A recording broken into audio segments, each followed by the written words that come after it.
we're moving on now to the impact of Hansi Flick here, because I think at the start of all of this, and Hansi Flick coming through the door, what was the feeling around him coming through the door? Because it did feel like a bit of a departure, and certainly it was something very different to having someone like Xavi, who I think stylistically it felt maybe at times a bit,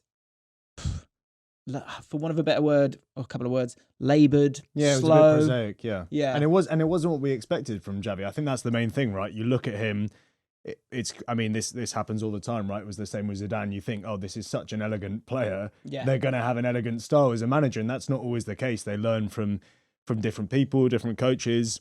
I think Xavi probably was hampered a bit. I'm sure he would argue by maybe not having the players he necessarily wanted and doing the best with what he had in a difficult financial situation. But yeah, Flick comes into a difficult moment because that's a traumatic departure of a club legend. Flick, who, hasn't coached since the Germany job, basically. Yeah. I mean, which obviously didn't go well for him. Yeah. Hadn't coached in La Liga. Exactly. Had no ties with Barcelona either. Exactly. Is that something that were the Barcelona fans okay with that? I think they were. I would say expectations were probably low from the outside, but I actually think it's really helped him to not have had those ties to Barcelona. It's such an all-encompassing club. I mean, Madrid and Barca are both kind of similar in these ways, but at Barca, they talk about this thing, the entorno, which is like the environment, but it kind of, well, literally it means environmental surroundings, but Cruyff used it, I think, in the 80s to talk about, the kind of pressures of being spotlight. there, right? Yeah, the media spotlight, but not just that, right? The club leaks, all the rest of it. Right. I think Flick benefits from being totally removed from that. Xavi is almost too ingrained in that in a way, and like he feels it too deeply. Yeah, exactly. Whereas I think, Flick's happy to get on with his job already this season. He's made two pretty unpopular decisions in dropping Iñaki Peña, the academy goalkeeper, for Wojciech Szczesny. That looked initially like it wasn't going to work out, and now, looks like a genius move. Same with Marc Casador, another La Masia player, dropped for De Jong. De Jong now in the form of his life again. So I think he's been able to take those really bold decisions through not having had that connection to the club, actually. So ultimately, like, ignorance is bliss kind of thing with him. So, Not understanding all. Because I guess to give it a comparison for people, I always say, so we did a podcast with Nedum and Neve, and we ranked every team in terms of the quality they have if you take away the badge. Yeah. And I had Man United in 12th. And the point I was trying to make, really, with that, or the point I think that can be made from that, is that if you take if they're 12th, take the sort of 13th best squad and the 11th best squad and chuck them into that cauldron of Man United, that noise, that pressure, that expectation, that is a different beast. And would you agree that sort of that noise and as you say, that spotlight, that is a similar pressure that will always be associated and something that has to be experienced by a Barcelona team or a Real Madrid team? Yeah, I think so. Particularly those two teams where, the ownership structure is a bit complex in Spain, but Barca and Madrid are two of the only member-owned clubs in the country. So, even though Laporta and Florentino Perez kind of rule the roost, ultimately is the fans who kind of make decisions, I guess. It's the members who make the ultimate decisions. And it's a bit of a pressure cooker kind of atmosphere, really. So that's where I find it really interesting that does it put sort of water on the fire a little bit, having La Masia and having, because it feels like a bit of a juxtaposition of like, you've got a real crazy spotlight here. Yeah. So you're going to chuck kids in there. Like, do you know what I mean? The same with kind of Man United, but does that chuck a bit of a sort of bucket of compassion on the fans, I think, when it comes to that group? Yeah, because I would say, I was talking to our Barcelona reporters the other day about Ansu Fati, who, seemingly having a tough time at the moment, not playing much. He was obviously meant to be the next big thing in a way that Yamal has become, right?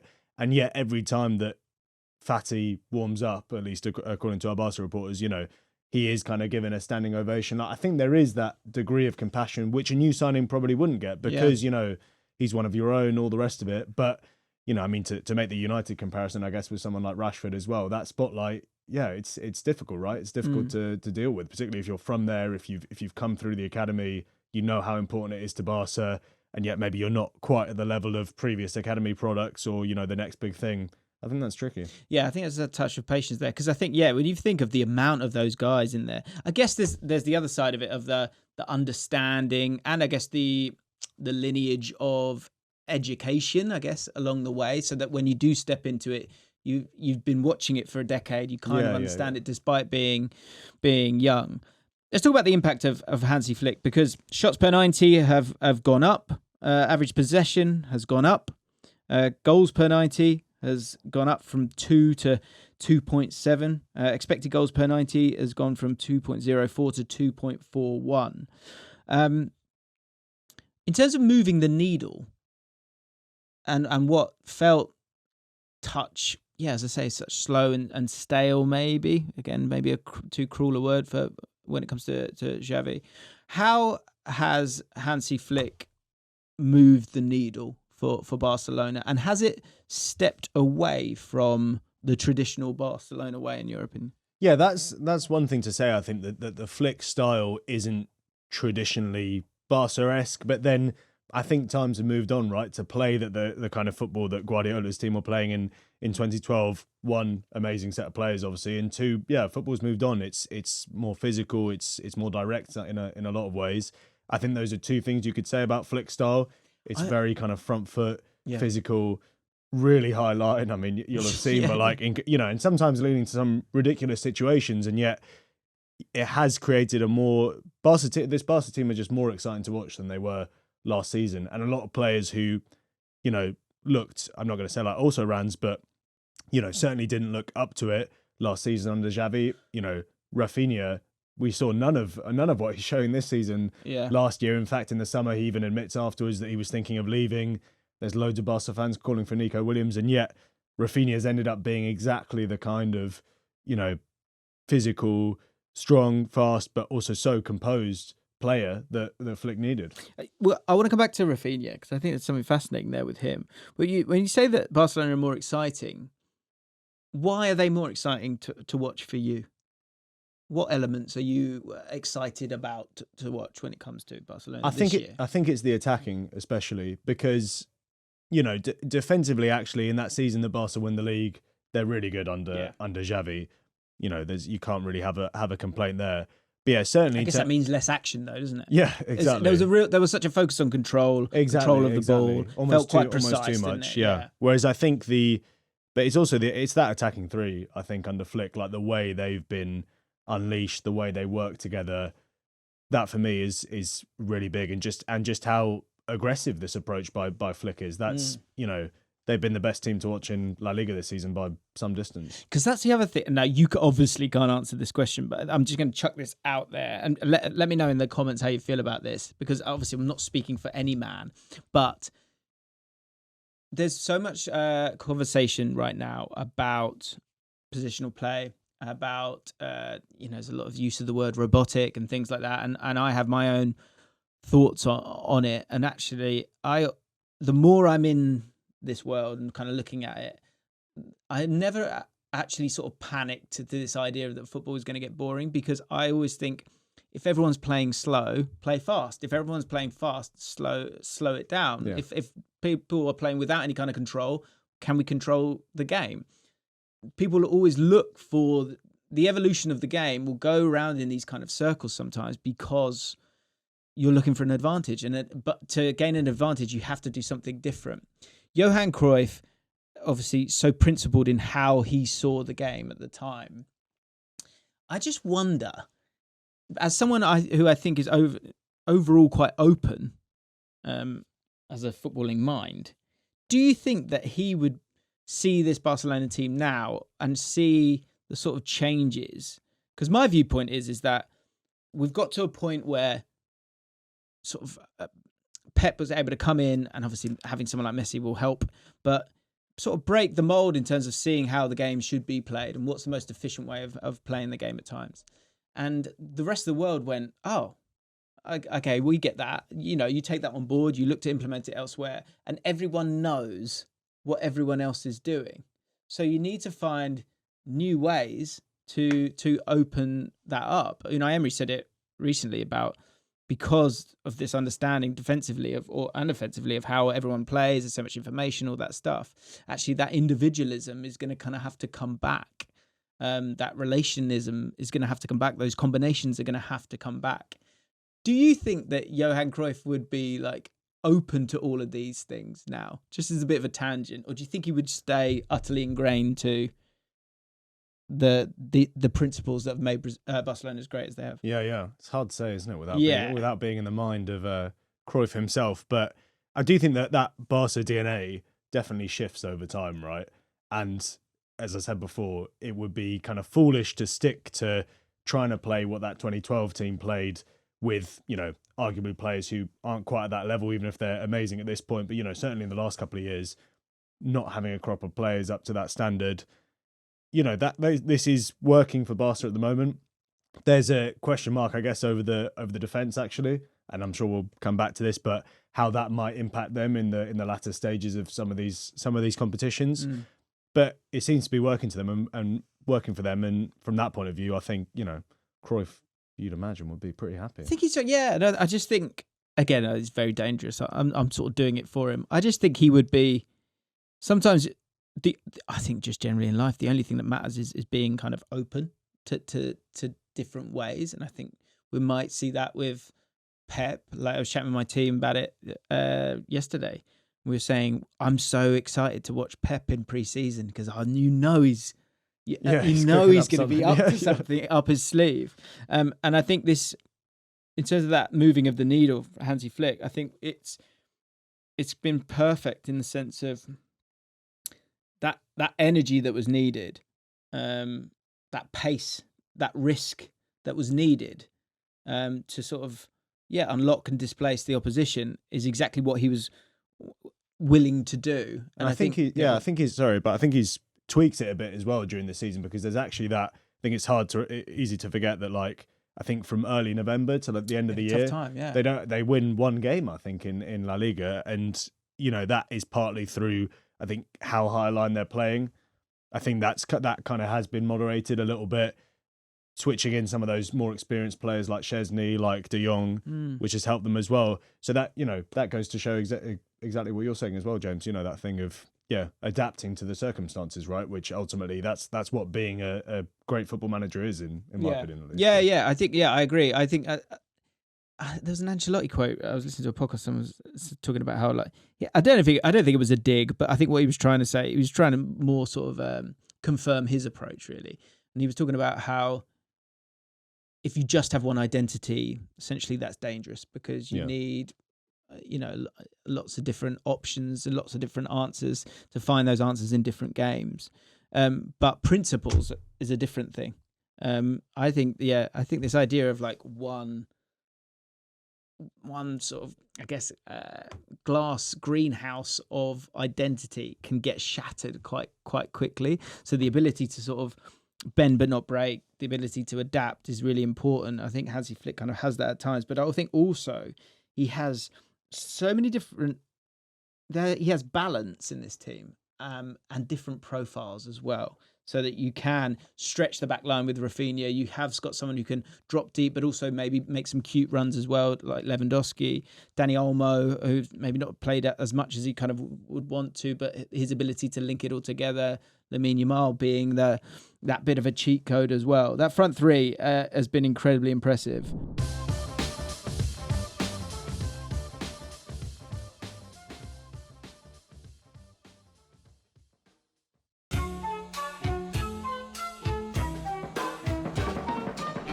Here's one thing we were checking about as a team. I wondered if this played a part. Did working under Marcelo Bielsa equip Rafinia with the perfect mindset to thrive under Hansi Flick?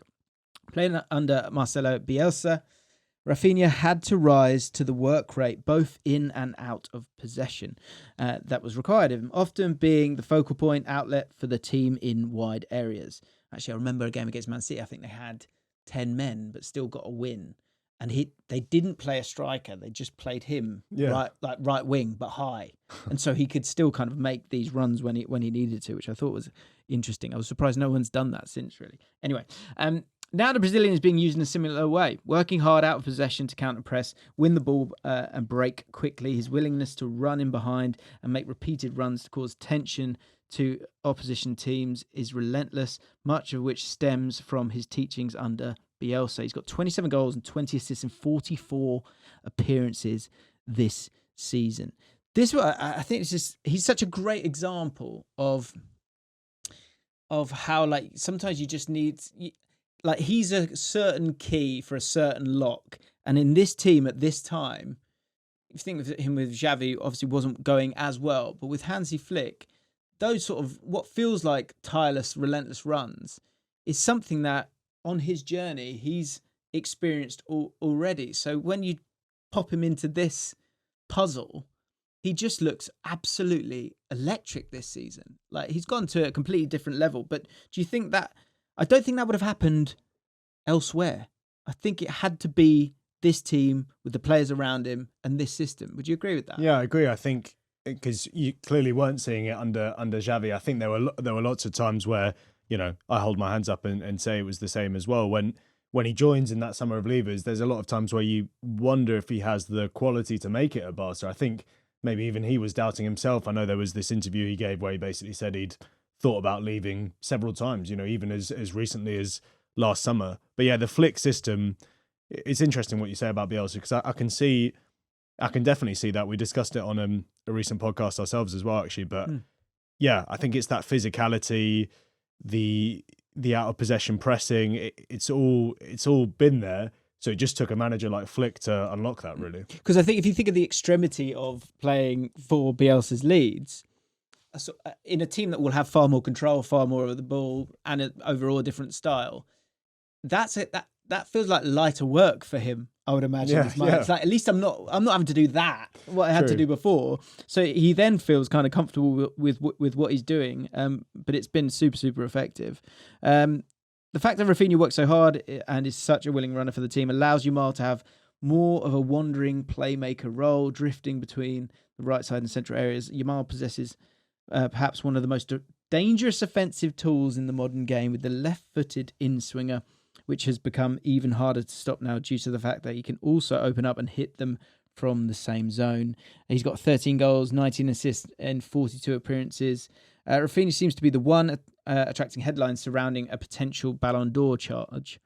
But who do you deem more likely between Rafinia and Yamal should Barcelona go on and win the Champions League this year? Yeah, this was a tricky one, because I sort of thought Yamal, I feel, has got the higher profile, you know, and it's more of a narrative, isn't it? That thing of the youngster coming from, you know, pretty much nowhere, at least over the last couple of seasons, to become one of his team's best players at 17. But you look at those figures from Rafinia, I don't think you can really dispute them, can you? 27 goals and 20 assists. I mean, you know, that probably is kind of Ballon d'Or form. And the most interesting thing is it comes in a season where, you know, his compatriot Vinicius Jr. looked like he was potentially going to win it early in the season, now has dropped off. And you have to say Rafinia seems like the best. Yeah, I mean, he is the best Brazilian player in Europe, I think, at the moment. Yeah, that's such a great point that you make there, because I think what could be fascinating is what happens in that Champions League final. What happens in that Champions League semi-final if they're able to get themselves there, of course. Because I think with Yamal, there's a sparkle that could kind of be the difference. If his assist is like, you know, a Treble on the outside of his foot. I do think that's such a cheat code for him. Yeah. Because that ability to play that cross with the outside of your left foot, or to kind of cut in, when you have both those options, your body can stay upright. Yeah, and defenders don't know what to do. There's no tell. I think that's the main thing. In recent games, you've really noticed it. Like, nobody really knows how to defend against him, because I can't remember what the game was I was watching the other day, but you know, the defender he was playing against just got himself totally tied in knots, and you know, that's 100%, as you say. It's because he has all these different weapons available to him, basically. Yeah, and as you work down his body, you go, okay, is his chest facing a certain way? No, he's going to be straight at you because he would hit it that way. Is his waist and body leaning one way or another? No, you're going to stay one way because you might go that way, or you might do that cross down the other way. And then your foot as well. If you're going to just get a yard, you're going to use the outside of your foot, or if you're going to cross it, you're going to use the outside of your foot. So I think I'm intrigued to know, and you kind of alluded to it with a couple of talking points before, maybe the defense, is in this world of constant analysis, will people be able to spot that, figure that out, find out what the tell is to make life hard for him? Because at the moment, I can't really catch it out. Lewandowski, again, another one of those strikers that you thought when he came in, well, he's old already. What are we doing here? Yeah. Arsene Wenger spoke recently about how at different players in different positions, there's a better time to kind of sell them. And he did touch on how wingers, fall away maybe a little bit sooner because of the strain. Jacob Murphy scored 2 goals against Leicester in his last game. He was saying that when you're playing on the wing, it is full throttle. But as a striker, Arsene Wenger was touching on the fact that those strikers can get better as the years progress. You look at Benzema, Lewandowski this year, last couple of years, and Harry Kane as well. It's going to be fascinating to see how long he can keep going. But he's got 38 goals and 3 assists in 44 appearances as well. Someone who, I think we're kind of going Rafinia or Yamal for the Ballon d'Or. Lewandowski's kind of like, he's owed one, isn't he? A little bit. Yeah. So if he ends up getting the goals, that could be interesting as well. Do you feel like he's... I put forward the idea that Barcelona, with the financial problems that they have had and continue to have, it feels like, they're going to need to replace him at some point. Yeah. Do you think that they will try and get a couple more years out of him? Has he got that in the locker for you? Or did you think that's something they need to really be thinking about now? I think they will be thinking about it. The thing is with Lewandowski, as you say, it comes to the start of each season and these, the fallow patches, which never really last that long for him. And you think, oh, is he kind of really up to it still? And yet his goal scoring is just so consistent over the years. And at that point, can you really doubt that he's got, another couple of seasons in him at least? I think Barca necessarily do have to keep looking around. Younger options.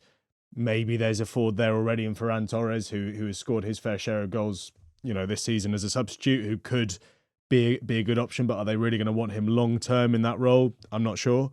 So it's an interesting one. Where's he at? Because he's sort of there was a lot of promise for him, the feeling of that he had huge potential, but he hasn't totally found his feet until the last few months. No, maybe? True, and signed again on a pretty big fee. I think 55 million euros, and yet he's become this really, really useful tool off the bench. I mean, he scored some crucial goals for them against Atletico Madrid, against Borussia Dortmund in the league phase. I think he's actually got more goals than Yamal in the league. So, I think those substitutes have really, Fermin Lopez as well, that's been a key part of Flick's approach as well. I think utilising the whole squad, nobody feels left out, everyone's part of it. That's what makes me think that they could be treble contenders. Yeah. Let's touch on that there. So this is the title picture. Both Barcelona and Real Madrid at the time of recording, didn't win their last game. Both dropped points. What was it? Barcelona got a draw and Real Madrid lost to Valencia.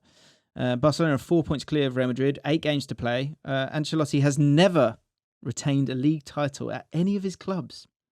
So will Barcelona stop him once more? They still have to play each other in May, which is going to be could be enormous. It'd be one of those ones you've seen it so far in the distance. and Spotify, if you're listening, I have messaged a few people. Sort me out. Can we go and watch this? But it does feel like it'd be one where, do you know what? It could be so blockbuster. I think it's May 26th or something like that. Yeah, it's right near the end, isn't it? That inevitably would end up being a kind of maybe a bit of an anti-climax. Still have to play each other, as I said. They've also got to face Celta Vigo and then Villarreal, Athletic Club as well in their last 2 games. Athletic Club's a really tough game, but it might be interesting to see where they're at when it comes to Europa League. Real Madrid have got to face Athletic Club as well, Celta Vigo, Real Sociedad and Getafe and Barcelona. So a bit of a tough run for them.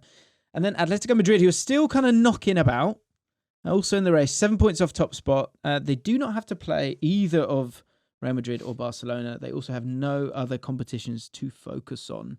If you had to predict the title race and how it's going to play out, what would you suggest will occur? I think Madrid will have their eye on the Champions League and Barca will win it. I think Atletico, sadly, that kind of run of games they've recently had. It was a tough one. So I think Barca win La Liga, probably Copa del Rey, and then Champions League. I just can't tell. I mean, if there's Clasico final, that would be the most blockbuster of ties. And see, this is the thing, and this is why I wanted to get you on, because I think the sort of La Liga title race, sadly, the Athletic Club have kind of fallen away a little bit, and Atletico Madrid as well. But in terms of Barcelona and Real Madrid, for the two of them maybe having this blockbuster game at the end of the season, for them being on both sides of the Champions League, although I've got a funny feeling about Arsenal at the moment. But anyway, and the Copa del Rey final as well. There could be one of the most iconic trilogies here. If it is to sort of go to the wayside, because I think overall you cannot dispute Barcelona are playing better, have played better than Real Madrid, and in the games between the two, thrash them, have looked much better.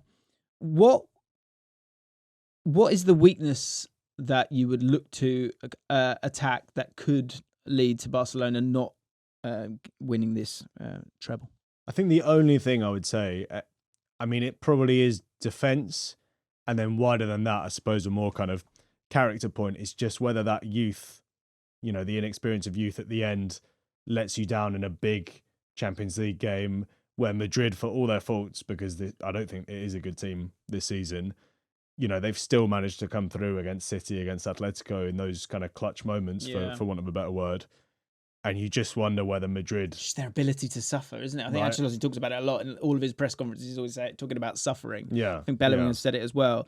But they do. I do wonder if that kind of lack of Champions League experience, but it's that's so unquantifiable, and that feels so ludicrous to say when players like Yamal and Kubarsi have already been stepping up in big moments, but when push comes to shove in a Champions League final, I guess we'll have to see whether that youth can actually take them all the way. I always think with this is that there is not a changing of the guard, but there's a moment of I guess pulling into focus of a ripening of a player to the level where they are just you're a superstar.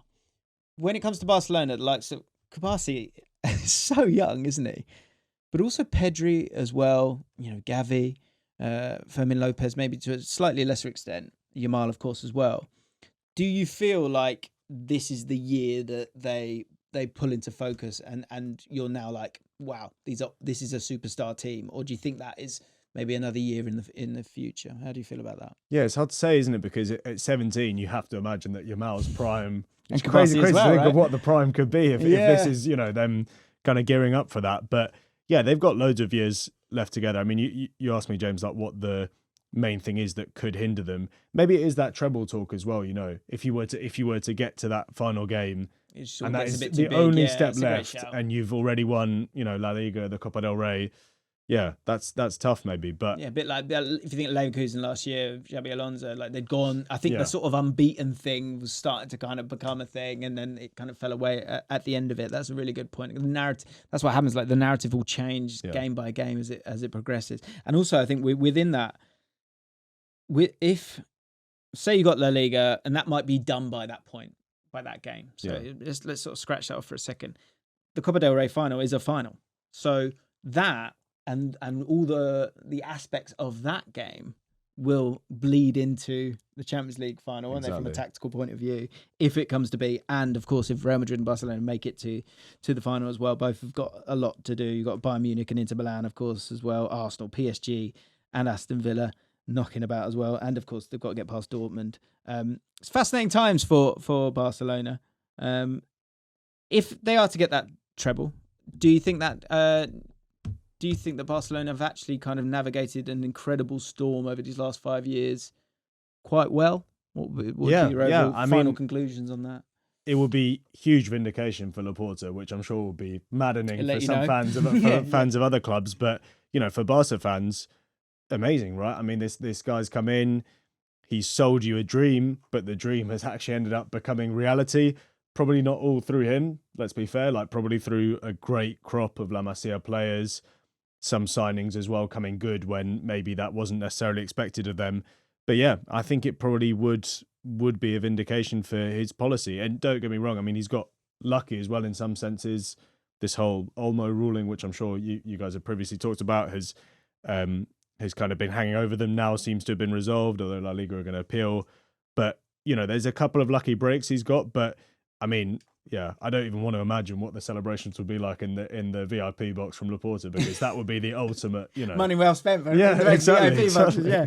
Tomás, thank you so much, mate. I really, really enjoyed that. It's fascinating to get a bit more of a deep dive on the Barcelona situation and how it's all going well for now. You just never know, do you? If people want to find more on your writing and your appearances and things like that, where can I find you? Probably best on X. So, yeah, Tomás, TOMAS_Hill.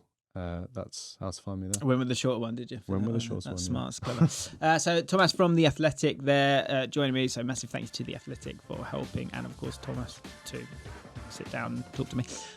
Make sure you follow us wherever you listen to your podcasts. If you want to watch us, you can do exclusively on Spotify. And do me a favour, give us a 5-star rating whilst you're there. We're going to do another podcast basically in just a second, but it's going to come out on Friday, talking about the difference between La Liga and the Premier League. So make sure you don't miss that.